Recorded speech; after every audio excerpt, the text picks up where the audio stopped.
Welcome back, guys. In today's episode, I'm sharing 8 true disturbing stories about urban exploring in the Appalachian Mountains.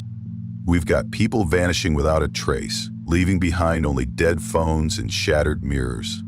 And in one story, a man looks into a mirror and sees a version of himself, smiling back with eyes full of ink. So make sure to hit that like and subscribe button, share this with your friends, and let me know where you're watching from. Thanks. Now let's get into it. This was about 4 years ago, and it's the kind of story I usually avoid telling, not because I think people won't believe me. I honestly don't care if they do or not, but because every time I talk about it, I start to feel like I'm pulling something back with me. Like the more I remember, the more it remembers me too. Back then, my cousin Ryan and I had this weird little hobby. We explored abandoned places, warehouses, empty cabins, old grain silos, you name it. Not for social media or YouTube or whatever. This was just our thing. Something about those places felt peaceful, like the world forgot about them, and for a little while, we could too.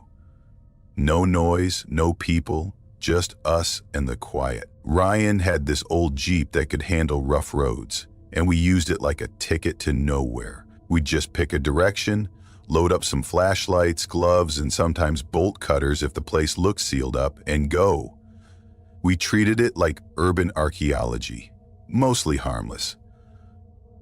Mostly. That night, we were out near a place called Darrow. Tiny little Appalachian town with maybe 2 stop signs and a gas station that looked like it hadn't updated its prices since '93. Ryan had heard about an old coal company office way out in the woods from some guy at his job. Real vague description, no coordinates, just off a gravel path west of Darrow, past where the road turns to dirt, and because we were both idiots with too much confidence and not enough sense, we decided to check it out. At night, the drive started off normal enough, a few winding roads, then it turned into cracked gravel, then just rocks and patches of grass that looked like nobody had driven through in years. There were old tire marks, barely there, half swallowed by moss and rain grooves. Ryan kept saying, "We're close, I can feel it," which made no sense, but I went with it. About 20 minutes in, I realized we hadn't seen the moon in a while. The trees were so thick above us, it was just pitch black, even with the headlights on. Then, out of nowhere, Ryan slammed on the brakes. "There," he said, squinting through the windshield. At first, I didn't see anything. Just trees and more trees. But then, tucked between 2 thick trunks, I spotted a piece of a roof. Slanted, sharp, just barely visible under a tangle of vines. We pulled into a clearing that felt more like a forgotten backyard. The weeds came up to the doors, and something about the place smelled off, like old pennies and swamp water. That rusty, stagnant kind of scent you can't really place but instantly don't like. We got out, grabbed our gear, and made our way through the brush. I kept expecting it to be some little shed or a crumbling office trailer, but as we got closer it was clear this was a house. Not a big one, but tall, 2 stories, and weirdly narrow.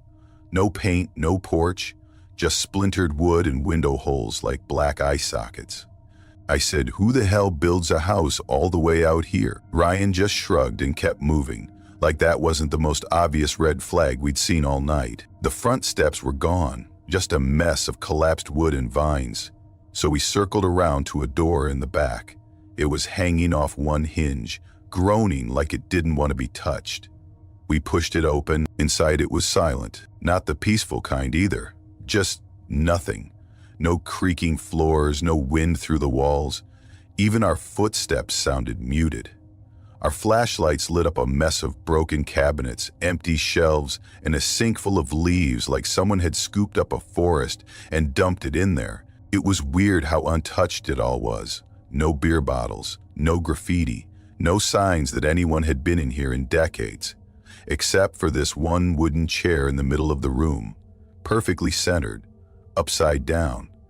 Like someone had deliberately placed it there. We kept exploring the first floor, found a kitchen with these ancient glass jars still sealed on a shelf. Whatever was inside had turned black and thick, like tar. One jar had a faded label, Feb 84. Nothing about this felt like a coal office. Eventually we found the stairs, if you could call them that. They were narrow, wedged into the corner, and missing the railing. The wall next to them was chewed up with rusty nails sticking out where the wood had been ripped away. Then came the sound, clear, sharp, from directly above us. Ryan stopped mid-step. I looked up at the ceiling. Slower this time, closer. Ryan leaned toward the stairs. It's probably an animal. I said, what kind of animal knocks? He didn't answer, just started climbing. I hesitated, but followed. Not because I was brave. More like I didn't want to be the guy who waited downstairs and later had to explain how my cousin vanished upstairs in some nightmare house. The stairs groaned under us. Every step felt like it could give way. The hallway at the top was claustrophobic with a low ceiling and peeling wallpaper. 3 doors, 2 left, 1 right, all cracked open just enough to make it creepy. First room, empty. Dust on the floor thick enough to smother a footprint. Second room, bathroom, cracked mirror, rust-stained tub with water still clinging to the bottom. The air was damp, not just old house damp, fresh damp, like someone had just gotten out of the tub. Then Ryan opened the last door and just stopped. His flashlight beam shook in his hand. I stepped up behind him and looked in. There was a woman in the corner, facing us. Pale dress, bare feet, hair stuck to her face in clumps, like it hadn't been washed in years. Her eyes were too wide, her skin too still. Her lips were parted like she was mid-sentence, but frozen there, stuck. I whispered, "Ma'am?" "Nothing." Ryan made this shallow gasping sound and backed up. She took a step forward. No sound, no weight to it, like the floor didn't matter. I said, "We're leaving." We turned and ran for the stairs. The hallway just ended now. Where the stairs had been, there was nothing but a wooden wall, old and splintered like the rest of the place. We spun back around. The room was empty. She was gone. We didn't talk, just stood there breathing like we'd sprinted a mile. Then the dragging started, somewhere below us. Wet, heavy, slow. The hallway shifted. I mean that literally. It stretched out in front of us like the floorboards were pulling themselves longer. Groaning under the strain, a 4th door appeared where there had been nothing a second ago. We didn't move. Couldn't. The door creaked open on its own. Inside was a staircase going down. Way down. Carved stone walls. Spiral steps like something you'd find in a castle or a dungeon. Behind us, the floor started to rot. Black patches spreading fast, the boards crumbling into mush. We bolted. The stairwell felt alive. The air got hot, wet. It smelled like blood and soil. My hand brushed the wall. It was pulsing, slightly, like it had a heartbeat. We kept going. The steps just kept coming. My flashlight flickered. I stopped counting after the 50th one. Then we hit a room, a round chamber carved into stone. No windows, no exits. Symbols etched into every wall. Spirals, jagged lines, what looked like antlers branching out in every direction. In the center was a chair, made of bones, real ones, tied together with old leather. She was there, behind the chair. Her skin looked dried now, like someone had drained all the color. Her eyes locked onto us, her mouth opened, wider than it should have. Then she screamed. It wasn't sound, it was pressure. My ears rang. Ryan dropped to the ground, covering his head. My flashlight burst in my hand. Shards of glass dug into my fingers. Then, blackness. I woke up in the Jeep, bright sunlight pouring through the windshield. We were parked in a Walmart lot in a town called Miller's Bend, 20 miles from where we'd been. Ryan was asleep in the driver's seat, his eyelids twitching like he was dreaming something awful. The gas tank? Full. We didn't stop for gas. I checked my phone. No pins, no GPS history, no pictures. I asked Ryan what he remembered. He just said, "I don't want to talk about that night," and that was it. We never brought it up again. I was 21 the first time I broke into an abandoned church outside a nowhere town called Briar Hollow, Kentucky. Before that, the most dangerous thing I'd ever done was crawl halfway into a storm drain on a dare in high school, and even then I turned back the second something skittered past my hand. I wasn't looking to get into this kind of thing. Honestly, if it weren't for my cousin Tyler, I never would have gone near the place. Tyler was one of those guys who made dumb ideas sound like secret missions, like there was always some hidden reason to do something everyone else would walk away from.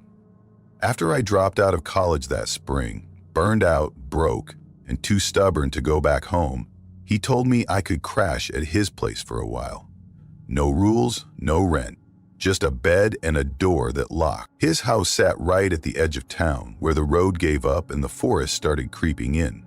There were maybe a dozen other houses nearby, most of them sagging into the earth like they'd been trying to disappear for years. Out there, time felt weird. Stores closed at 4. The diner played nothing but cassette tapes, and the cell signal? Non-existent unless you stood in the kitchen's back left corner and waved your phone around like you were dowsing for ghosts. Tyler didn't have a job, not a real one anyway. He said he did research, which turned out to mean digging through old mining company archives, printing out maps and interviewing people who were too old or too drunk to remember if they were telling the truth.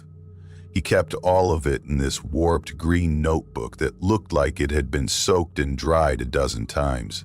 Some pages were falling out. Others had watermarks that looked suspiciously like blood. He called it creeping. Most people would say urban exploring or trespassing, but to him it was a kind of ritual, a test. He tracked down abandoned places the way some people hunt deer, quiet, obsessive, with a weird kind of reverence.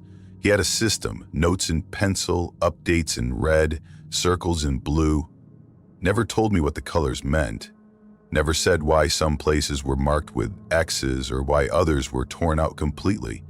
One night, after we'd had a few beers out on the porch, he flipped to the middle of the book and pointed at a smudged black and white photo. "There's a church up past the ridge near Miller's Creek," he said. "You can't find it on GPS. Old mining town used to use it. Back in '81, the preacher disappeared in the middle of a sermon, just stopped talking and walked out the front door. Whole congregation sat there for 10 minutes before anyone moved. They never found him." I raised an eyebrow. "And now what? He wanders the woods giving ghostly sermons to squirrels?" Tyler just grinned and took another drink. "You scared?" "No," I said. "I'm not stupid. Come on, man, just one place. In and out, you'll see.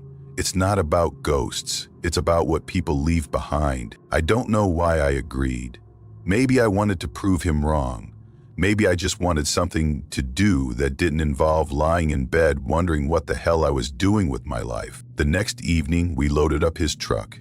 He packed bolt cutters, 2 flashlights, gloves, a flask, and an old hunting knife. No one said anything about the knife. He didn't say it was for protection, and I didn't ask. We drove out past the last working gas station, past the point where the road gave up trying to stay smooth. Tyler turned onto a dirt trail that looked more like a game trail than a road, and parked behind what used to be a grain silo, now just a ring of rust and twisted beams. We got out, checked our gear, and started hiking. The path wasn't marked, but he moved like he'd done it 100 times. Thick underbrush clawed at our jeans. Branches snapped underfoot, loud in the silence. No bugs, no birds. Just the sound of our boots and breath. About 20 minutes in, we saw it. The church sat hunched behind a wall of vines and fallen trees, its roof sagging and the steeple broken in half like someone had chopped it with a giant axe. It should have looked peaceful, quiet and forgotten, but it didn't. It looked like something had dragged it into the woods to die. The front doors were chained shut. Tyler crouched, pulled the bolt cutters from his pack and clipped through the lock like it was made of wax. He shoved the doors open with both hands. Inside was worse. The air hit me like walking into a crypt. Cold and dry, not like AC, like something had sucked all the life out of the room. The pews were collapsed and splintered, all of them leaning inward toward the pulpit in this unnatural semicircle. Dust hung in the air, but nothing moved, not even a breeze. I followed him to the front. He yanked aside a rug that looked like it had been eaten by moths and revealed a trapdoor. "Storm cellar," he said. The hinges screamed when he opened it. A dry, stale gust rolled out. Not musty like the rest of the church, just old, like something had been sealed tight for a long, long time. "You don't have to come down," he said. "I'm not staying up here," I muttered. We descended. Narrow stairs twisted down into black. My flashlight lit maybe 5 feet. The walls changed from brick to rough stone. Dirt replaced floorboards. When I hit the bottom, my boots crunched on gravel and soft earth. The room was circular, maybe 15 feet across. The walls were covered in deep gouges, long, erratic scratches, like something had tried to claw its way out or in. On the far side was a door. Not wood, not metal. Just this slab of dark concrete, too smooth, with no hinges or handle, just a seam in the stone where it met the wall, like someone had poured it into the room after everything else was built. Tyler was already scanning the edges with his flashlight when he stopped. His beam had caught something slumped in the corner. I turned mine to follow. A skeleton leaned against the wall, robed in tattered black cloth. One hand was gone. The skull had a hairline fracture running from temple to jaw, like it had been struck hard and never healed. The ribs were sunken, the chest collapsed inward like someone had stomped it. We didn't speak, didn't breathe. Then the door shifted, a soft creak, just an inch. A thin stream of air hissed out, dry and heavy, the kind of pressure that makes your ears feel like they're underwater. I stepped back fast. "Did you touch that?" Tyler shook his head. The crack stayed still, nothing else moved. Then, slowly, he walked toward it. I hissed, "Tyler, don't." He ignored me, reached out. The door opened a few more inches. Not much, just enough to feel deeper. The smell that rolled out wasn't rot, wasn't mold, it was nothing. Emptiness, like a tomb that had never been opened until now. And something moved inside. It stepped forward just enough to catch the light. Shoulders too wide, chest too long, skin like melted candle wax. Its head turned fast. No in between. One moment it was still, the next it was staring right at us. No eyes, just hollow sockets. Tyler ran. I didn't even think. I turned and followed. We hit the stairs hard. He tripped once and cursed, his voice cracking. I pushed him forward until we were both back in the church. The trap door slammed shut behind us. Loud. Final. We didn't speak. He didn't ask what I saw. I didn't need to ask him. Back at the house, he locked all the doors. Every one of them. I sat on the couch, still holding my flashlight like a weapon. He didn't sleep. Just sat at the window until sunrise. The next morning, he made breakfast. Scrambled eggs. Didn't touch them. I finally asked, "Did you see it?" He nodded. "I don't think it can leave, but it saw us." After that, he didn't go out creeping. The notebook stayed shut on the counter. He'd flip through it sometimes, but never wrote anything down. He just watched the woods. Then one day, I came home and he was gone. No note, no call. His truck was missing. The notebook was open on the table. The church was circled in thick black ink. The only time I ever saw him use that color. Below it, one line, "It remembers." I didn't sleep that night. Next morning, I called the sheriff. Told them my cousin was missing. They asked if he drank, maybe got lost. I told them about the church. They laughed. A week later, I went back.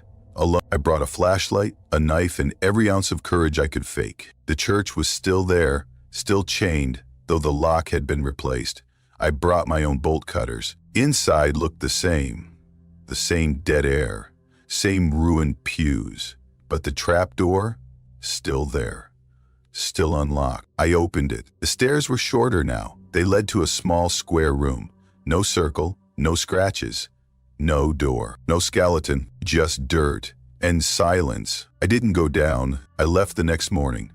packed everything I owned in a single bag, and didn't look back. I don't explore anymore. Now I keep my doors locked.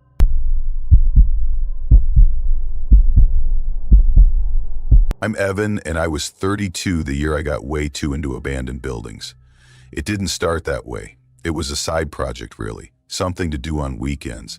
I'd always been into urban exploring, climbing through busted windows, poking around old places with a flashlight. But around then, I started filming it. Just a cheap camera, some basic editing, and a quiet voiceover. Didn't get many views, barely cracked 1,000 on any given video. But I liked doing it. It made me feel like I was preserving something, even if no one was watching. The weird thing was, the more I did it, the more I started wanting places that felt untouched. I got bored with the usual dead malls and stage sanitariums. I wanted forgotten, unmapped, places that didn't come with Instagram geotags. Then I got a message from someone I didn't know. Username was DennyX47. No videos, no bio, just this message that said, "Love your stuff.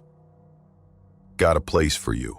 Not on any map." I almost deleted it, sounded like bait, but then he sent a pin, GPS coordinates, no other info. One line followed, "You're the only one I'd tell. Don't go alone." I messaged back, asked if it was safe. He took hours to reply. "Nope," he wrote. "That's why you shouldn't go alone." I should have dropped it, but I didn't. The pin was deep in the Appalachians, near a town called Ridgemore, Kentucky. Never heard of it. I looked it up, barely a dot on the map, surrounded by miles of forest. The area wasn't known for much except coal and silence. I waited a week, telling myself I'd let it go. But the pin stayed in my head, like it was waiting. I packed my gear one Friday morning and drove out. Took almost 6 hours, and the last part was rough. The road narrowed until it was barely more than a single cracked lane. Trees leaned in from both sides. My GPS cut out halfway there. I had to rely on the pin burned into my brain. Eventually, the road turned to gravel, then to something that didn't even qualify as road. I parked just before it became impassable. According to the map, I had about 2 miles to go on foot. The hike was slow and steep. No trail, just a faded path worn down by time or animals, hard to tell. 40 minutes in, I passed a mailbox nailed sideways to a tree, rusted shut, no house nearby. Just the box and a spiral burned into the metal, deep and jagged, like it had been done with a hot nail. I took a picture and kept walking. 15 minutes later, I found what was probably once an entrance. 2 stone pillars, both mostly collapsed. Bits of rusted fencing tangled in the underbrush. Past that, the woods thinned out a bit, and I saw them. The buildings, 5, maybe 6. Hard to tell. The 6th looked more like a pile of debris than a structure. The others were hunched, slanted, leaning into each other like they were collapsing together. Rotting wood, cracked siding, busted windows. Some were missing doors.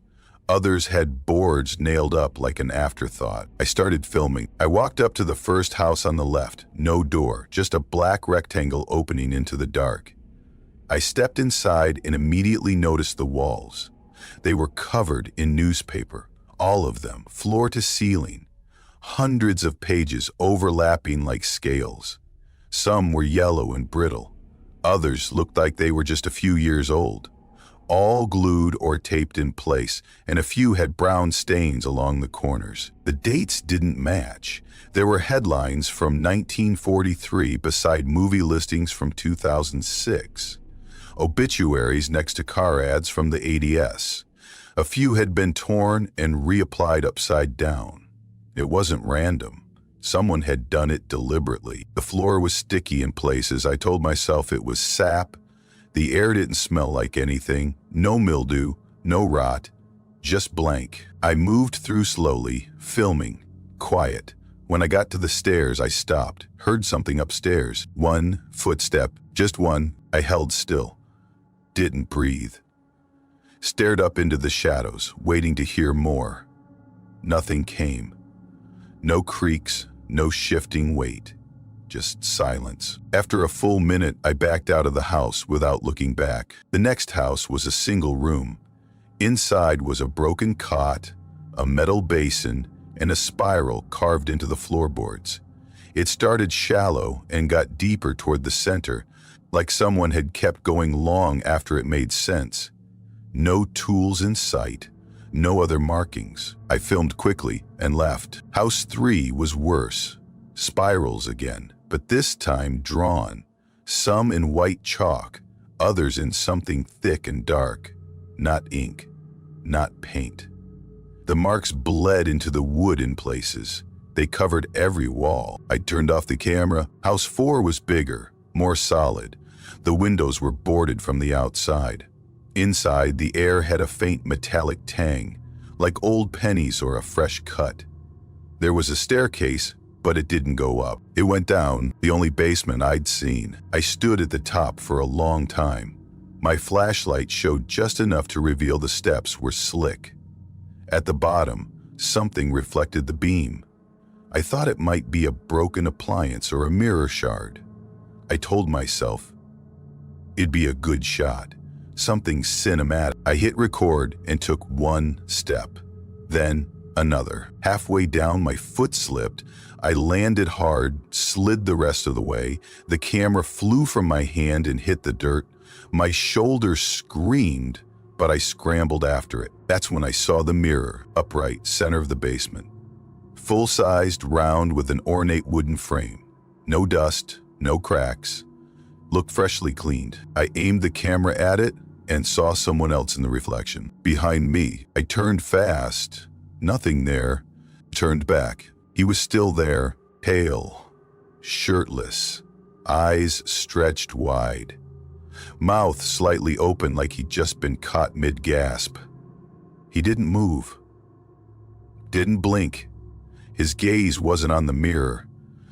It was on me. I stepped to the side. His image didn't move. Then slowly, he smiled. Not a grin, just a twitch of the corners of the mouth. Subtle, intentional. I stopped breathing.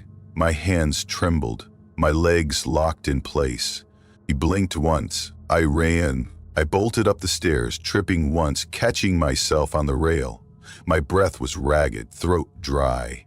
I hit the main floor and didn't stop. I ran out into the clearing and didn't even glance back. Branches scratched at my arms. My boots slipped on leaves and rocks. I pushed forward, faster, past the stone pillars, past the mailbox, down the path. When I saw my car, I nearly cried. I yanked the door open, threw my gear inside and slammed it shut. Locked everything, turned the key. The engine took a second too long to start. Then it roared to life. I hit the gas, bouncing down the old road. Branches scraped the roof, the windshield, my side mirrors. I didn't care. I didn't slow down until the gravel gave way to pavement. I kept driving. Didn't check the footage. Didn't speak. Just kept moving. Until I hit a gas station 2 towns over. My name's Marcus, and I was 22 when I made a decision that pretty much shattered the way I look at everything. I was big into urban exploring back then. Started small, just messing around in old barns and falling down sheds near my hometown in Southern Virginia when I was a teenager. You know, typical, I'm bored, let's get scared kind of thing. But it didn't stay small for long. Once I got my first decent camera and a beat-up laptop, I started filming everything and uploading it to YouTube, and somehow people started watching. I didn't go viral or anything, but I built a little audience. Folks who liked the same kind of quiet, unsettling, decayed spaces I did. Old hospitals, shut down amusement parks, burned out schools, places no one really talked about anymore. I didn't talk much in the videos, just filmed the space, let the silence and rot speak for itself. People said it gave them chills. That's what kept me going. Then, one night, I got this DM on Instagram. The guy's name was Tyler. I'd never heard of him before. No mutuals. His message was simple. He sent GPS coordinates, a blurry photo of what looked like a collapsed chapel, and one sentence. If you're serious about forgotten places, You'll want this. I was skeptical at first, but the photo was off. Not just eerie, but strange in a way I couldn't place. The chapel looked sunken, like it was sagging under some invisible weight, and the tower was bent backwards, like something had yanked it from behind. I messaged back, asked where it was. He said the place was called Claymore Ridge, a mining town out in the Appalachian range, supposedly wiped off the map after a collapse and fire back in the late 70s. He said it was never digitized, no Google Maps record, nothing in the town archives. The forest took it back and everyone just moved on. We agreed to meet just outside of Whitesburg, Kentucky. He pulled up in this battered red Tacoma, window down, arm hanging out like he was waiting on a pizza. He didn't say much, just gave me a look like, "You ready?" And I followed his lead. We drove for over an hour down winding mountain roads, until the pavement gave way to something barely passable. Just gravel, roots, and green walls closing in. Eventually, even that ended. He stopped, hopped out, and said, "Trail starts here." Trail was a generous word. It looked more like a game trail, or something a deer might squeeze through. But I slung my camera bag over my shoulder, double-checked my batteries and flashlight, and followed him in. We started walking just after 3 in the afternoon. The woods swallowed sound fast. No birds, no wind, just the soft crunch of leaves and our breathing. After about 10 minutes, I noticed something weird. Little ones. Clean, arranged. One set was laid out in a spiral, maybe squirrel bones. Another in a tight circle. I crouched next to one and said, you seeing this?" Tyler didn't even slow down. "Yeah, they're everywhere out here. Old stories say weird stuff happened here. Lights in the trees, people going missing." "What kind of people?" He shrugged. "Locals. Hunters, hikers. Nothing ever official. But no one really comes out here anymore.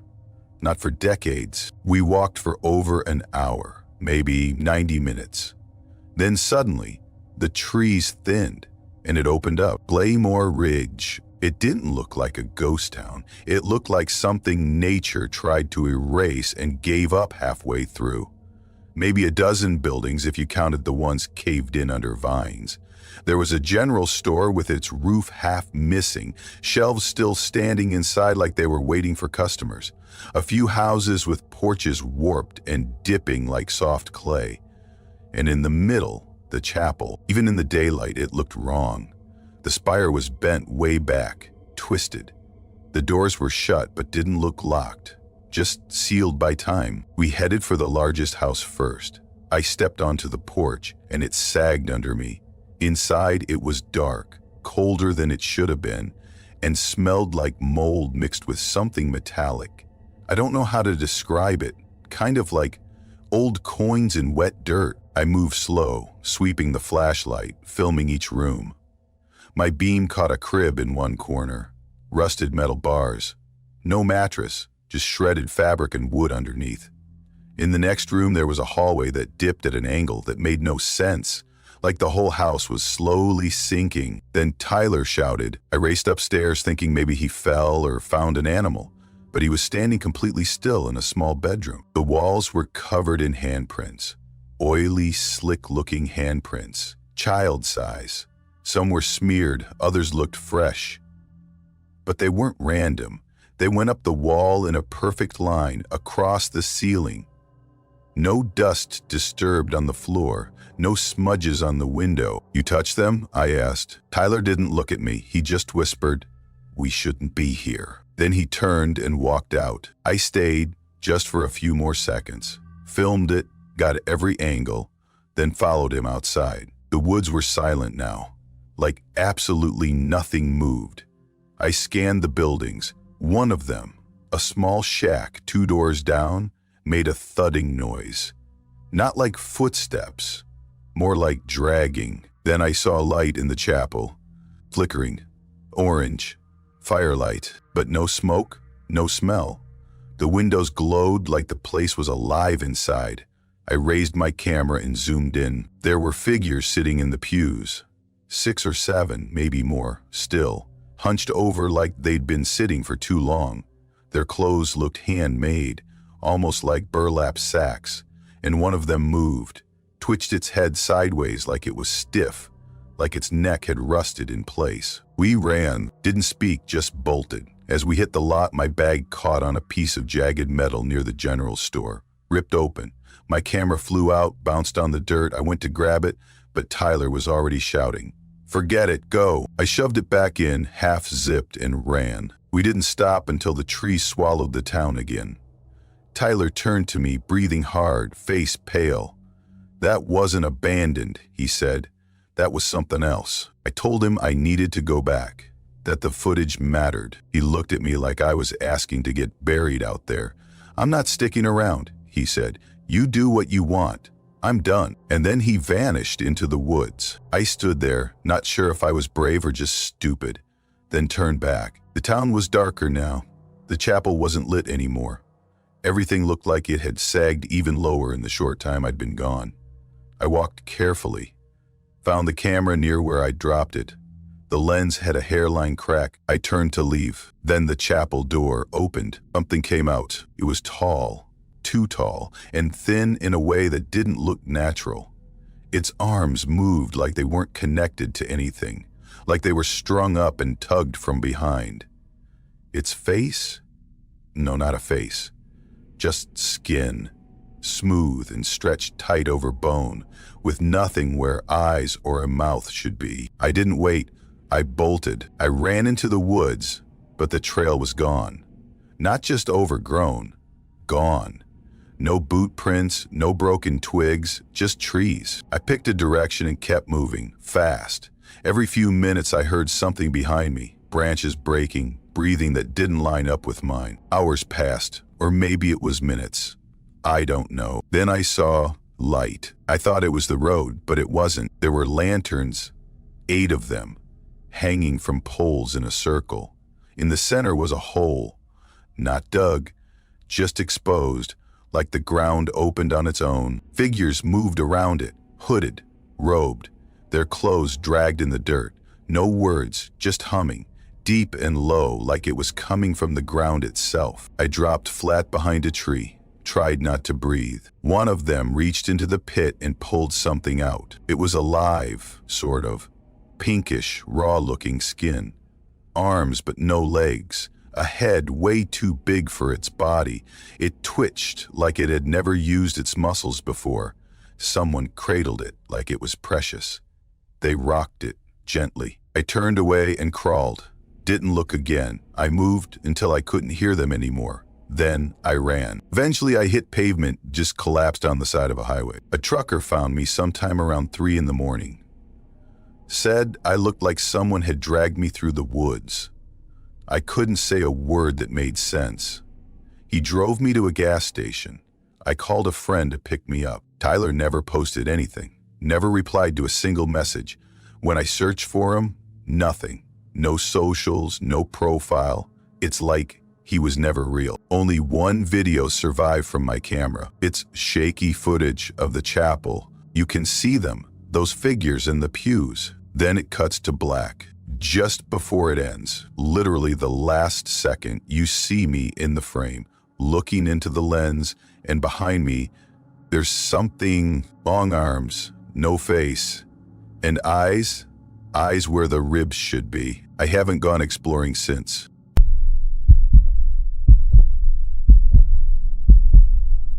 Last summer, I got into urban exploring with my 2 closest friends, Marcus and Jamie. We weren't looking for adrenaline or trying to be YouTube famous or anything. It started with us wandering into an abandoned mechanics garage behind the strip mall by Jamie's place. There were vines growing through the windows and a calendar from 1998 still hanging on the wall. Something about it just stuck with us. That weird mix of being somewhere you're not supposed to be and trying to piece together what used to happen there. After that, it became a thing. We'd meet up every weekend and go looking for the next forgotten place. Most of the time, it was nothing special. Rusted sheds, an empty farmhouse with raccoons living in the attic, an old dry cleaner that had clearly been picked clean years ago. Still, there was something satisfying about it, like walking through someone else's half-erased memory. Marcus was the one who got a little obsessive.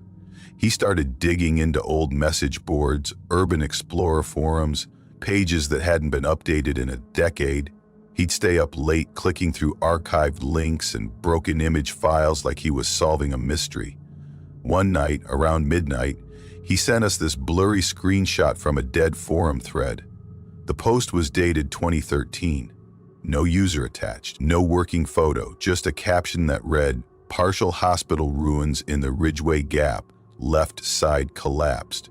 Lower level still accessible. Do not enter alone." We joked about that last line at first. These kinds of posts always had some ominous warning attached.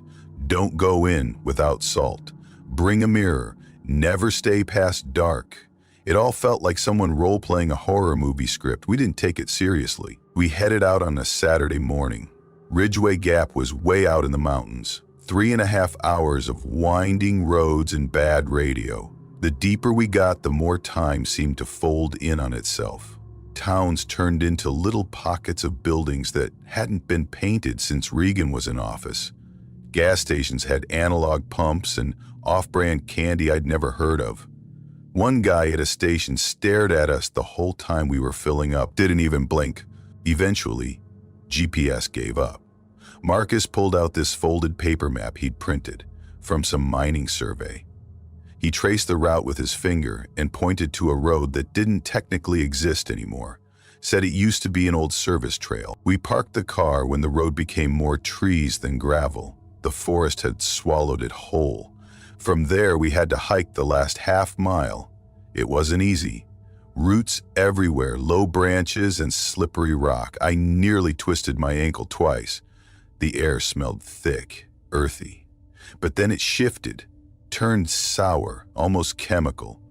That's when we knew we were close. The building came into view like it didn't want to be found. It sat low in this natural bowl between two ridges, completely overgrown. The left wing was a wreck, collapsed in on itself like a crushed soda can. The roof had caved, and beams stuck out like broken ribs. The center part still stood, though, barely. Around the back was a loading dock, half rusted away. One door frame hung there crooked, barely holding on. Marcus climbed in first without hesitating. I followed, then Jamie. Inside, it was instantly different. The light changed. Everything was greenish, filtered through grime-covered windows. It was weirdly silent, not peaceful, just off. The hallway stretched ahead, narrow and cracked. The tiles were torn up in patches, revealing concrete that had stained dark over time. Water dripped somewhere above us in an irregular rhythm. Tap, tap, tap. The walls were covered in bubbled, flaking paint that curled outward like dried skin. None of us spoke. Jamie started snapping photos on her phone, but after a few tries, she frowned and checked her gallery. Every shot came out warped, stretched sideways, like someone had yanked the image mid-snap. A couple looked like double exposures, even though we'd been standing still. She stopped after that. We wandered deeper. There was so much still left behind. Exam tables with busted leather cushions, cabinets with empty vials, a nurse's station with a plastic cup still holding a shriveled brown plant. I found a file folder with pages so waterlogged they crumbled when I touched them. Then we found the wheelchair. It sat dead center in a patient room, bolted to the floor, facing the corner. Behind it were long, thin scratch marks. Same direction, same shape, over and over again. Jamie raised her phone to take a picture, but as the flash went off, she froze. Her eyes locked on the mirror across from her. She lowered her phone slowly. Didn't even look at the photo, just shook her head once and stepped back. I asked what she saw. She didn't answer. Eventually, we found a sloping hallway. At the end of it was a door with flaking red letters, Level B, Staff, Access Only. Jamie stopped cold. "I'm not going down there," she said. "I'll wait here." I offered to stay, but Marcus had already slipped through.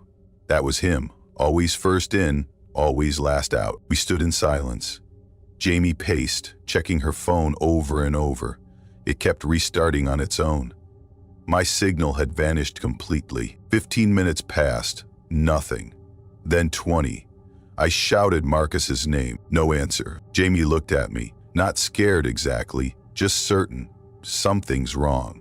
We headed down. The stairwell was steep and smelled like rust and mold. Water clung to the walls. At the bottom, the hallway split in both directions. My flashlight barely reached 10 feet. Pipes drooped from the ceiling. I had to duck to keep from knocking my head. We called his name again. That's when we heard it, a voice. Not quite a whisper. Too sharp. It came from somewhere ahead, maybe 20 feet. It sounded like help, but not quite. Like someone trying to mimic the word without knowing what it meant. Then another voice, right behind us, male, soft, urgent. We turned. Nothing. My flashlight was shaking in my hand. I aimed it down the hallway. It looked longer than it had before. The walls seemed closer together. We found Marcus inside a windowless room. He was facing the wall, perfectly still. "Marcus?" I asked. He didn't move. I stepped closer. Hey, what are you doing?" He turned, slow as syrup. His eyes were wide, mouth slack. He blinked like he didn't know who we were. "I saw someone," he said, eventually. "Who?" "They were crawling." He swallowed hard. "But their feet, they were on backwards." I grabbed his arm and pulled him into the hallway. Jamie took the other side. We didn't say a word, just walked, fast. Behind us, something scraped the floor. Metal on concrete. I looked back once. Nothing. We reached the stairs. Marcus whispered, "Don't run." We didn't, but every muscle in my leg screamed to bolt. Upstairs, it felt wrong, too quiet, like the building was holding its breath, watching us. We slipped out through the loading dock and hit the trail fast. Jamie clutched her phone the whole time, but didn't glance at it once. Marcus didn't speak. His face stayed empty. At the car, I turned the key with shaking hands. We didn't talk until we were miles away. Then, finally, Marcus mumbled, "There were drawings on the wall." "What kind?" He stared straight ahead. "Handprints. Small. Too small. Hundreds of them." We never went exploring again after that. A week later, Jamie texted me. She'd tried to find Ridgeway Hospital in any archive she could. City records, old hospital logs, forums. Nothing came up. But she searched the name Marcus had found on a half-destroyed file, Darren Maynard. No hospital records, but there was a missing person report. 1977, maintenance worker, disappeared near Ridgeway Gap during an inspection. No body ever found. I asked Jamie if she still had the mirror photo. She sent it to me. I adjusted the brightness. There were 3 of us in the reflection. Me, Marcus, and Jamie. And just behind me, on the left, was another face. Mouth wide open, eyes gone, just the mouth.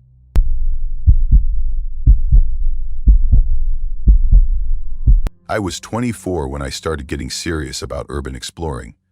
It started small. Abandoned barns, maybe an old mill here and there. I wasn't in it for thrills or ghosts or anything like that. I just liked seeing what time did to places when people walked away. There's something strange about opening a door and finding someone's life still half there. I'd find fridges with expired food from a decade ago, calendars stopped on some random date, clothes still folded neatly in drawers. It always made me wonder who left and why they never came back. There's this whole online scene around it, not huge but loyal. People post locations, pictures, sometimes even full walkthroughs. But the good spots, those get passed around privately. If someone trusts you, they'll DM you coordinates like they're handing you a treasure map. Most of the time, I went alone. Less chance of screwing things up that way. Whaler wasn't even on my radar.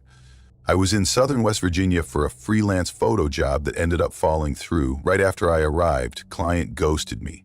So there I was, sitting in a motel room with 3 free days, my camera gear in the trunk, and nothing planned. I figured I'd poke around the forums and see if anyone had posted anything interesting in the area. That's when I found it, a short post buried in a thread from years back. No photos, barely any comments. All it said was, "Whalor, Not on GPS. Half-day hike from the old ranger station. Don't go alone. That was it. No replies, no coordinates. Just a name and a warning. Normally, I'd pass something like that up. Too vague, but I was already out there, and the location sounded close. I didn't have anywhere else to be, so I went. I tracked the ranger station down on an old forestry map I found in a PDF archive. It wasn't listed on anything current. The road to it was barely a road anymore. Broken pavement with weeds punching through, trees leaning close enough to scratch the sides of the car. When I finally got there, the station was just a crumbling shell. Roof caved in, windows long gone, vines crawling over the siding like they were trying to pull it back into the woods. The second I stepped out of the car, I lost cell signal. Full bars to nothing in one step. No service, no data. That should have bothered me more than it did, but I'd brought a backup battery, compass, downloaded maps, stuff I always carried for off-grid spots. I locked my car out of habit, not like there was anyone around. They started the hike just after 4 p.m. The path behind the ranger station wasn't marked. No signage, no trail markers, just a thin track where the grass had worn down between the trees, like animals had been using it. I kept checking my map to make sure I was headed the right way, but it didn't show Waylor at all, just endless green. After maybe 90 minutes of hiking, I saw it, an old stone arch. It was cracked down the center and moss covered most of it, but you could still make out letters carved across the top.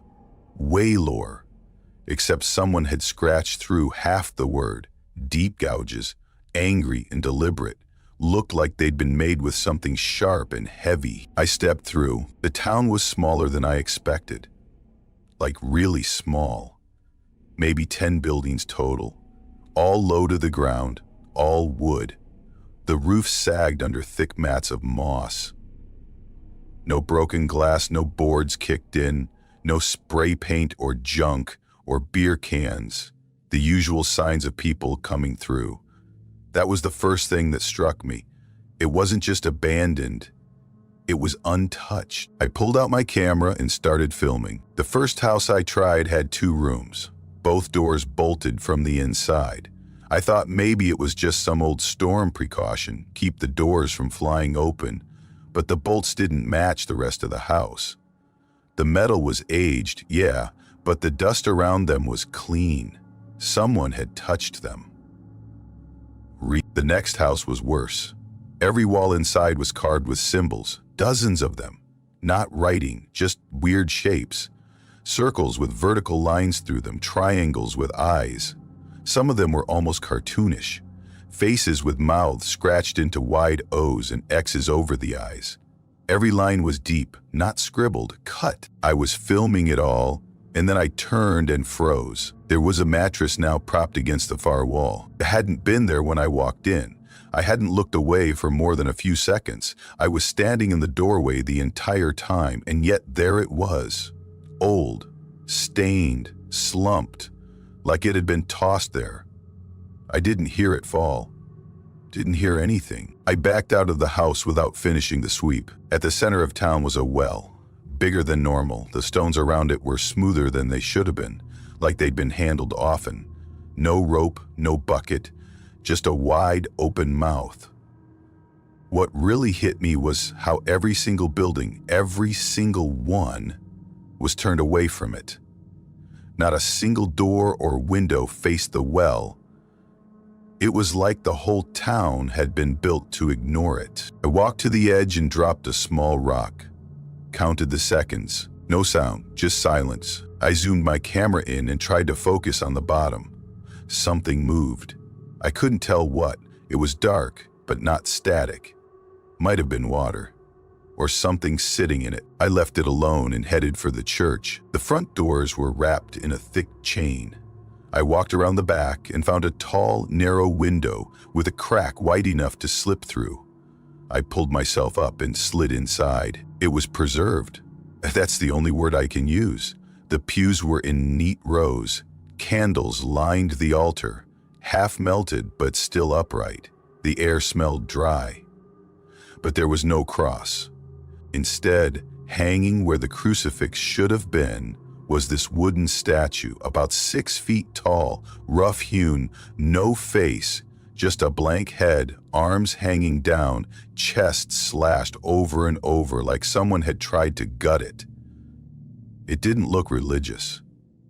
It looked angry. Behind the pulpit was a square opening in the floor, a hatch with a rope ladder leading into a dirt crawl space. I bent over it, flicked off my flashlight, and stared. Dark. Then flickers, tiny lights, like candles, orange and steady. I didn't go down, didn't even think about it. I turned to head out and froze again. My flashlight was gone from my hand.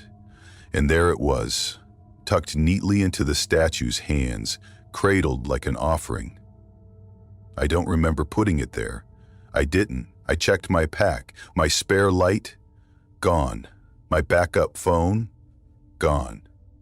I climbed out through the window as fast as I could. Fog had crept in while I was inside, thick, heavy. I couldn't see the ridge I'd come down, couldn't see much of anything, and the woods were quiet, like dead quiet.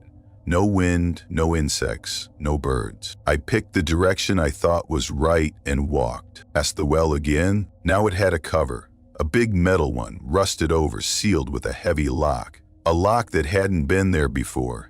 Part of it gleamed in the fog, polished in places like it had just been handled. I stopped filming, just tucked the camera away and started walking faster. I ducked into the first house again. Inside had changed. There was a table now, right in the center. 2 plates, forks, knives, one candle flickering between them, burning low, like it had been lit for a while. I hadn't seen any lit candles earlier. Next house. Chairs all lined up facing one wall. A nail driven in dead center held a child's shoe. Just one, small and worn. I turned to leave and caught movement in the window of the house I'd just left. A shadow. Someone was in there now. Then I heard it. Footsteps. Light. Directly above me. There was no second floor. I took off. Picked a direction and sprinted. Fog blurred everything. I tripped twice. Once on a root, once on something I didn't see. Cut my knee, didn't stop. The church came back into view. I didn't even think. Climbed back through the same window. The statue was gone. The hatch in the floor closed. New scratches covered the back wall. My name. Over and over. Etched so deep the wood curled in splinters. I crawled out again. Now every house had lights on. That same orange flicker in the windows. And inside, shapes, slender, tall, moving slowly, watching. One door creaked open. Someone stepped out, wearing my jacket, my pack, my face. But the eyes were wrong. Pitch black, like ink or oil had filled them. It smiled, tilted its head, then pointed behind me. I turned. The well was wide open again. The statue was back, standing beside it now, arms raised. Something was jammed into its chest. My camera, stuck on a jagged wooden spike. I didn't wait. I ran, found the ridge, scrambled up with my hands and knees. Branches clawed at my face. Thorns tore into my pants. I didn't care. I saw my car, driver's door open, engine still warm. I'd been gone for hours. Keys in the ignition, my backpack on the seat, and tied to the zipper loop was the child's shoe, neatly double knotted. My phone was gone. So was the camera. I drove through the night without stopping. I've searched for Waylor ever since.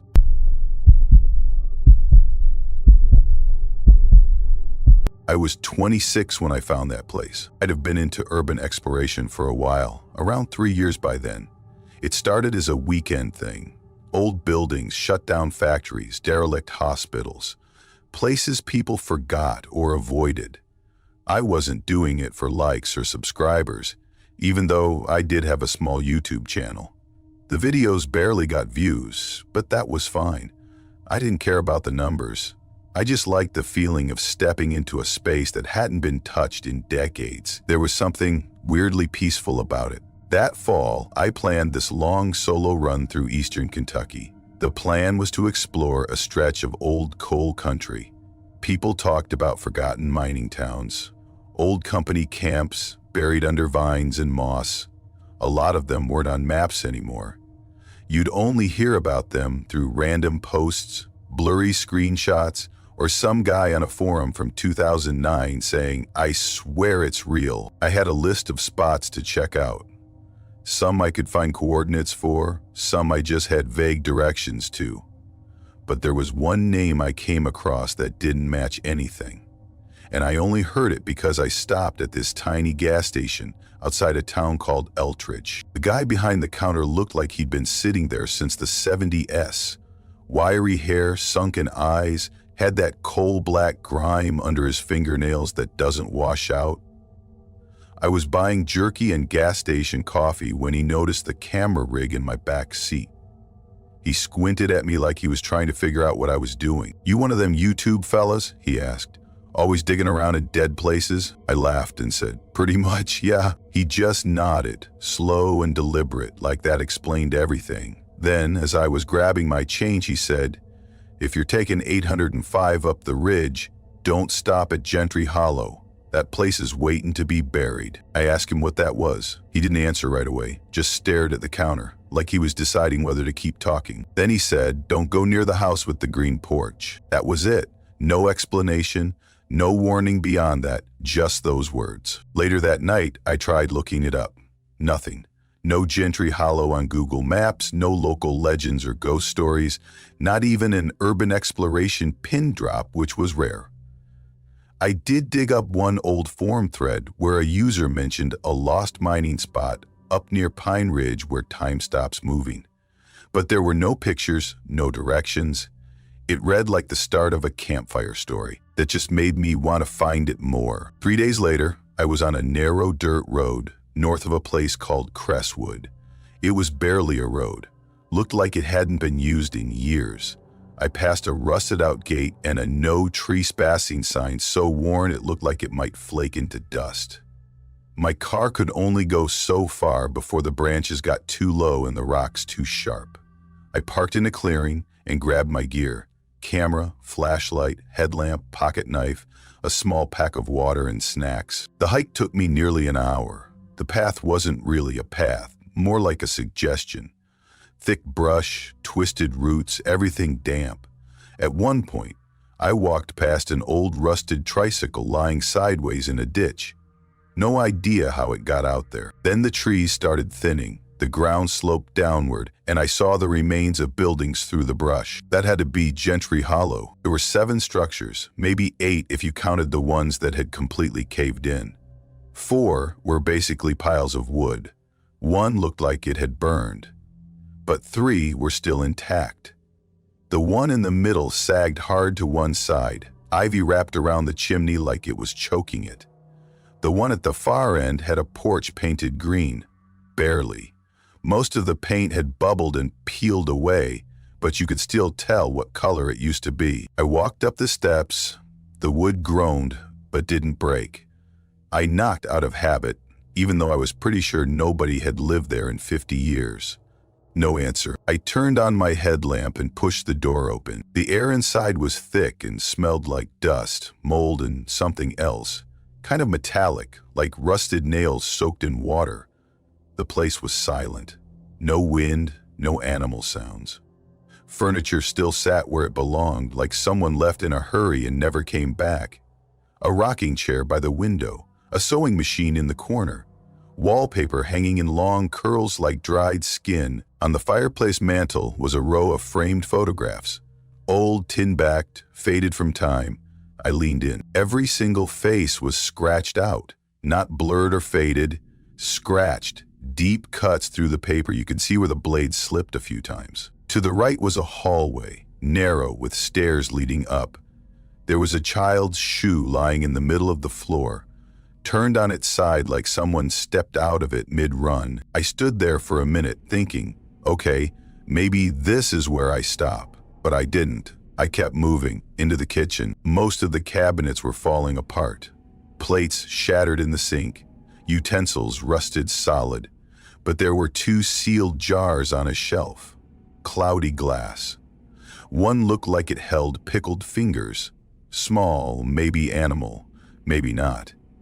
The second jar had something coiled in it, like a tiny spine, curled like a question mark. Then I heard something upstairs, a dragging sound, heavy, slow. I froze. Didn't breathe. It stopped. I called out, "Hello?" half expecting a raccoon or something to scurry, but there was nothing. I stepped onto the stairs, careful with each foot. The wood creaked like it hated me. Halfway up, something thudded directly above me. Not footsteps, more like something dropped. My flashlight flickered. I hit it against my hand. It steadied. At the top, the hallway stretched to 3 doors, 2 open, 1 closed. The open ones were bedrooms, empty and rotted. The closed one had claw marks on the bottom half. I opened it. Inside was a windowless room. Dolls lined every inch of the walls. Not just a few, dozens. All of them staring at the middle of the room. There was a mattress on the floor. No bed frame, just the mattress, stained and sunken. Ropes were tied to each corner and threaded through holes in the floorboards, pulled tight like someone tried to hold it down. One doll lay right in the center. I stepped back, suddenly short of breath. That's when I noticed the wall behind the bed, etched into the wood in shaky, crooked capital letters. "Keep her quiet." My camera's battery light started blinking red. I backed out fast and closed the door behind me. Then I saw the hallway mirror. It was dirty, kind of fogged, but I could still see my reflection. And one of the dolls had its head turned, just slightly. I didn't stay to figure out which one. I ran. Down the stairs, through the hallway, past the shoe, out the front door. I didn't stop until I hit the trees. Then I heard the porch creak behind me. I didn't look. I just ran. Got in my car, slammed the door, locked everything. My hands were shaking so hard I dropped the keys twice before I got the engine running. That's when I saw the rearview mirror. There was a man standing at the edge of the clearing. Pale, thin, barefoot, eyes too far apart. He didn't move. I drove straight through the brush, hit every bump, scraped the undercarriage, didn't care. Just kept driving until I was back on pavement. Didn't stop again until I reached a gas station half an hour away. I deleted all the footage that night, except before I wiped it, I rewatched the last part. In that doll room, one frame caught something in the mirror, something that wasn't me.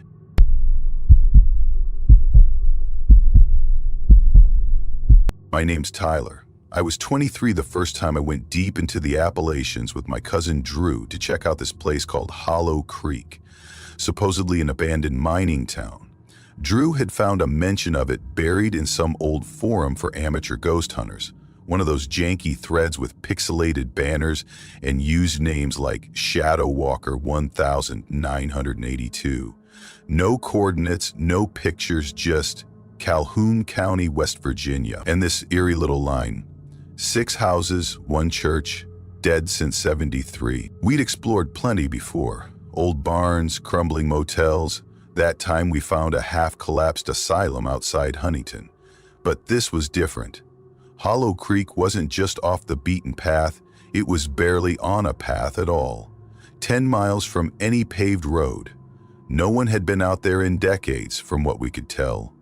It wasn't on Google Maps, and we had to cross-check 3 separate topographic charts just to guess where the trail might start. We packed light but smart. Flashlights, backup batteries, walkies, 2 water bottles each, protein bars, my pocket knife, and Drew's old Nikon D90 with 3 memory cards. I threw in a hoodie and a rain poncho just in case. Drew tossed a small hatchet in the back, said it was for snakes or psychos. I didn't argue. The drive took most of the day. Asphalt turned to gravel, gravel turned to dirt. Eventually, we were just bumping along a rut through the woods. Cell signal dropped 2 counties back.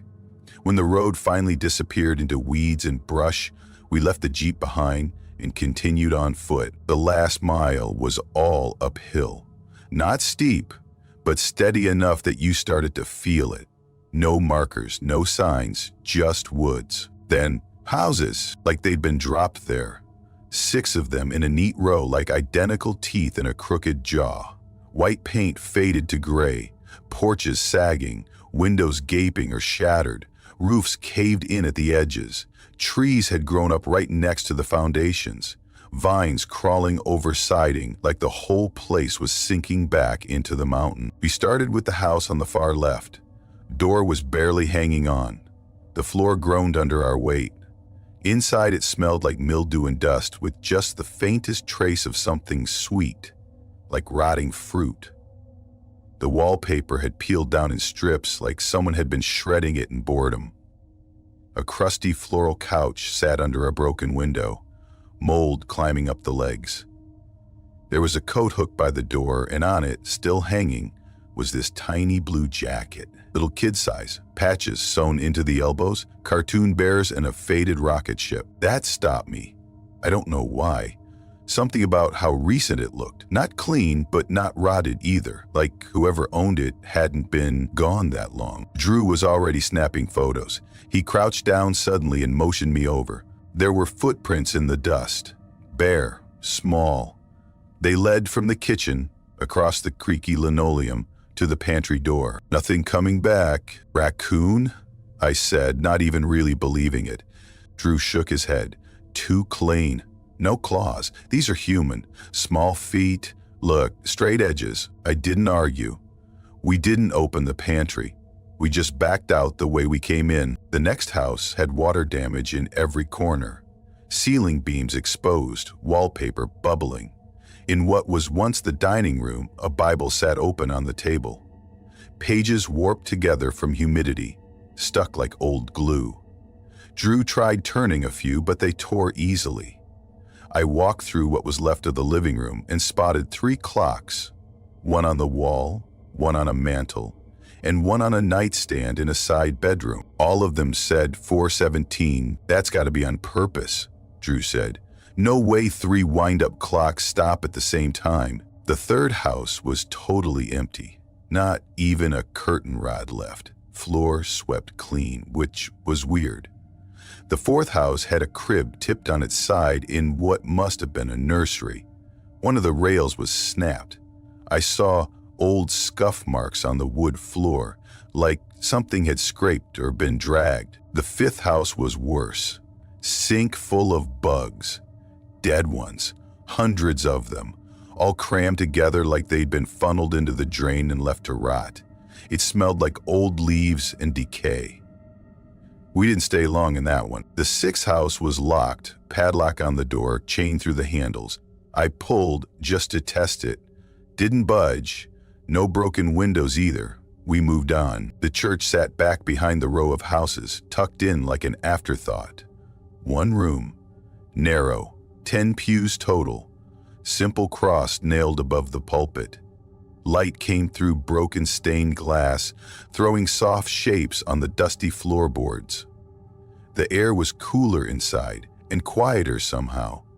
No bird calls, no insects, just stillness. Behind the pulpit, we spotted a trapdoor. Took both of us to pry it open. Just a square cut into the floor, no latch. It led to a crawl space. Low ceiling, dirt floor, enough room to hunch, but not stand. I dropped down first. The air changed immediately, thicker, colder. Like the space hadn't been disturbed in decades. The walls were packed earth. The ceiling joists hung low above my head.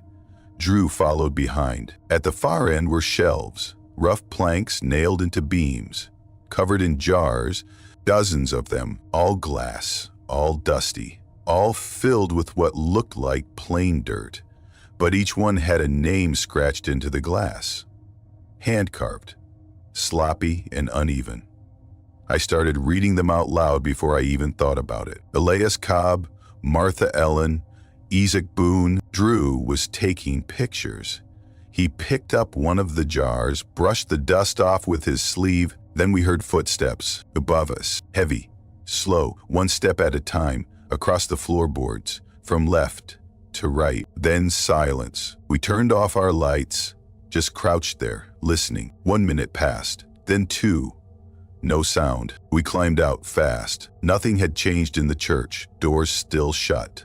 Pews empty, except the jars. Every single one of them had been moved. They now sat neatly on the pews, lined up, facing the pulpit like an audience. Neither of us said anything. We just backed out slowly and left. It was almost dark by the time we got back to the Jeep. We didn't even talk about driving back to town. Just locked the doors, reclined the seats, and decided to crash there till morning. Drew kept flipping through his camera. I leaned over to look. "Look," he said, "the shot of Elias Cobb, it's gone. The cross-space stuff, gone. Not blurry, not erased, just skipped.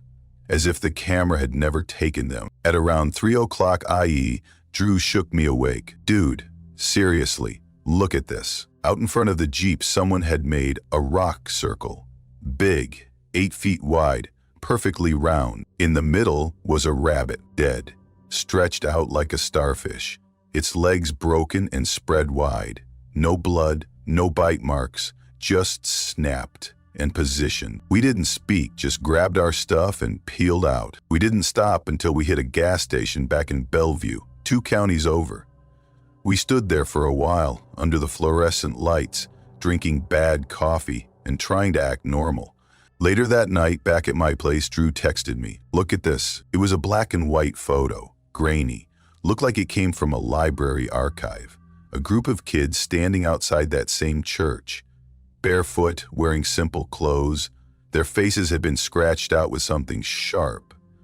Except one, the boy in the middle, holding a jar. His face was clear, and he wasn't looking at the camera, he was staring straight ahead, at us. Then my phone buzzed. Same photo. No contact name, just a 6-digit number, no area code. I deleted it, blocked it, turned off my phone. Then I factory reset it, just to be sure. 3 days later, Drew went silent. No texts, no posts. I drove to his place. Everything was locked, lights off. Inside, nothing was taken. His keys were on the hook. His shoes by the door. His phone, shattered, left in the kitchen sink. His camera bag was on the couch. The SD card had been snapped clean in half. Someone had forced it into the battery slot like they were trying to kill the thing. The last photo that had uploaded to his cloud storage was a selfie. In his room, his eyes looked bloodshot. Black streaks ran down his cheeks, but behind him, reflected in the mirror, there was something else, too tall. No neck. Its head was round and swollen. No face, just 2 white circles where eyes should have been. It was holding a jar. That was it. No more Drew. The cops filed a missing persons report. No leads, no sign of a break-in, no reason. I don't explore anymore. I deleted every GPS pin we ever saved. Burned the map we marked places on. But sometimes, at exactly 4:17 IEM, I wake up. No dream, no noise, just alert, like something tapped my shoulder. My phone will be glowing, no calls, no messages. Once, I saw dust on my hardwood floor, disturbed, bare footprints. Small. The second I moved, they vanished. I don't go near Calhoun anymore.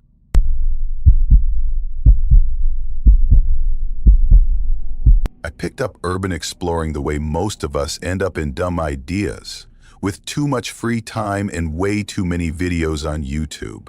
It started harmless, a couple videos between study sessions. A bored Saturday afternoon turning into a quick stroll through an old, closed-down grocery store just outside town. That walk turned into weekend trips, and before I even realized it, I was hooked. Broken windows, shattered paint, snapped drywall. If it looked abandoned and just a little threatening, I wanted in. Then Eli came along. He was in my Biology 2 class junior year. Quiet kid, straight A, didn't talk until he did. One day I showed him a grainy phone pic of an old train depot I had scouted. He just said, "Let's go this weekend." Like flipping a switch. I blinked. Next thing I knew, we were doing this together. He was always pushing, wanting to go deeper into places where walls sagged and danger felt not just possible but waiting. Our school was in this tiny Tennessee town, right where the Appalachian foothills begin. Come Friday, around noon, everything emptied out. Students left for home, the hustle drained away. That's when we drove. Friday nights right after classes, before the sun slipped all the way down, when you couldn't get caught by anyone but the forest. One Friday last spring, Eli texted me just after lunch, A photo and a dropped pin. No words. Just a single question. Tonight? The picture, a massive brick building, 3 stories all choked in ivy and moss, standing alone in thick woods. No sign, no road, just a broken gravel path disappearing into the brush. The edges of the photo looked dark, like it was taken in the dusk or evening. "What is that?" I asked. Eli replied, "Juvenile Detention Center, closed 1963, never tore it down." He never says where he finds these places, he just knows and sends me the info like this, concise, no frills. I texted back, "I'm in." We packed like always, 2 flashlights each, batteries, gloves, water bottles, a small crowbar for doors or debris, and Eli's crank radio. He insists if batteries die, I can still hear something, he says, and never explains what that something actually is. The drive got rough quickly, paved road to gravel, then dirt so uneven we parked in a small clearing and started walking. Trees closed in, turned the path into dark arches. By the time we arrived, the sun was already hidden behind a ridge. There was this residual blue light, and the woods around us felt strangely quiet. Too quiet. Then the building showed up. I stopped dead. It was huge, much bigger and wider than the photo suggested. The lower windows weren't smashed by vandals. They were darkened by grime so thick it looked like paint. Trees had grown up so close, it felt like the building was being swallowed whole. Ivy climbed up the walls, moss coated the bricks. The front entrance had collapsed entirely. Pieces of wood, metal, plaster tumbled in. So we circled, found a side door cracked just enough for 2 skinny guys. When we stepped in, the heavy silence hit us first. Air stood still. Not even a breeze, no insects, just hushed, broken stillness. Our boots crunched shards of glass. I could feel every step echoing like the walls were listening to us. The first floor was chaotic. Rusted bed frames, smashed lockers, scattered journals, peeling wallpaper clinging to damp mortar.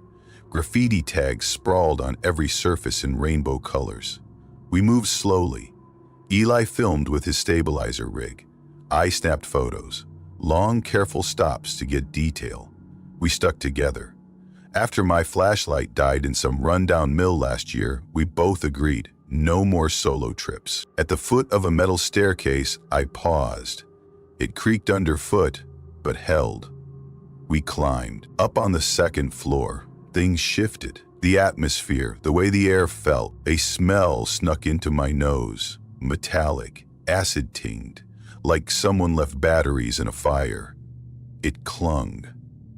I took a breath and felt the back of my throat tighten. Eli murmured, like something still alive. Something about that statement dropped a weight in my gut. The hallway stretched ahead, narrow and lined with battered doors. One door had these huge scrape marks low on the frame. 4 of them, long and deep, looked fresh. "I bet that's a dorm bed frame or something dragged," I joked, trying to sound casual. He crouched and shook his head. "Then why no drag marks on the floor? No paint chips? Nothing." One room had 2 solid metal beds bolted down, mattresses shredded. Yet the bed frames themselves looked new. No dust, no rust, no paint flaking. I felt a chill. I didn't respond. Then, suddenly, our flashlights blinked out. Click. Dead. I hit mine with my palm out of habit. Nothing. Eli cranked the radio. Immediate static, and then a sound. Not a voice, but like words. High-pitched, garbled, fast, digital, maybe warped, but it had rhythm. Like someone clipped their voice and ran it backwards. Eli shut it off. We froze in the dark. Then came footsteps below us. Heavy. Not ours. My breath caught. I whispered, "Basement?" Eli didn't answer. He just started walking to the stairs. I followed, heart thumping through my ribcage. We passed the landing, took a right through water-damaged doors. Eli gave it a solid kick. It swung open with a wet pop, revealing steep concrete steps down. Steam or cold fog curled up. My flashlight sputtered back on, weak and flickering. Eli's stayed black. Down we went. The stairwell smelled like mud and something else, something iron-rich. In the basement, the walls changed. No rough brick. They were smooth, maybe molded concrete, polished in places. The floor sloped downward and cold seeped into my bones. A faint echo of our boots followed us, always. Then a low sound began behind us. Breathing, not ours, slow, wet inhales.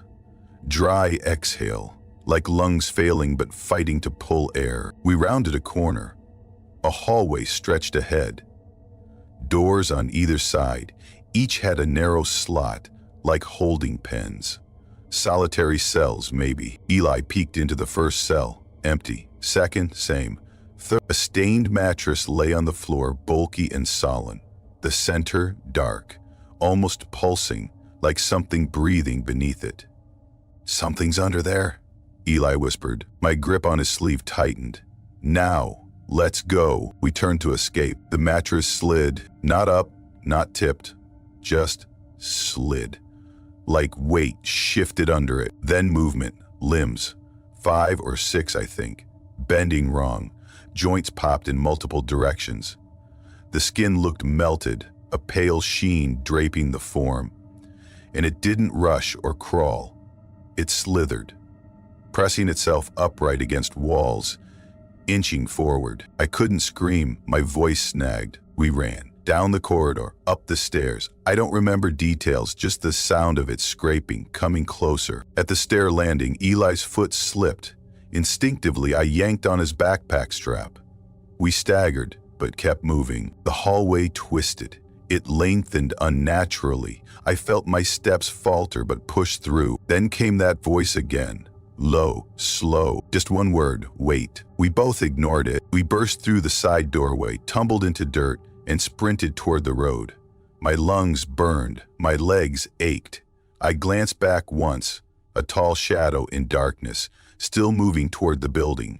Didn't speak, not until we hit pavement. Then finally, breathless and shaking, Eli said, "It wasn't breathing, it was copying." I haven't gone back.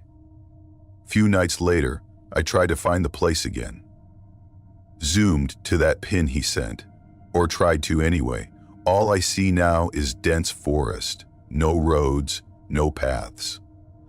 No building outline, just flat green where the center of that old detention center was supposed to be.